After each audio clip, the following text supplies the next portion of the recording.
காப்பவன் நீயே, பூவான நெஞ்சம் கொண்டவன் நீயே, காலங்கள் யாவும் கடந்தவன் நீயே,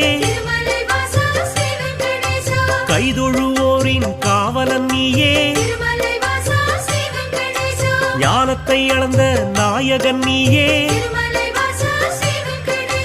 நாடிய செல்வம் தருபவன் நீயே, கோல எழிலை கொண்டவன் நீயே, கோவிந்தா என்றால் அருள்பவன் நீயே, மாலவன் என்று உனை அழைப்போமே,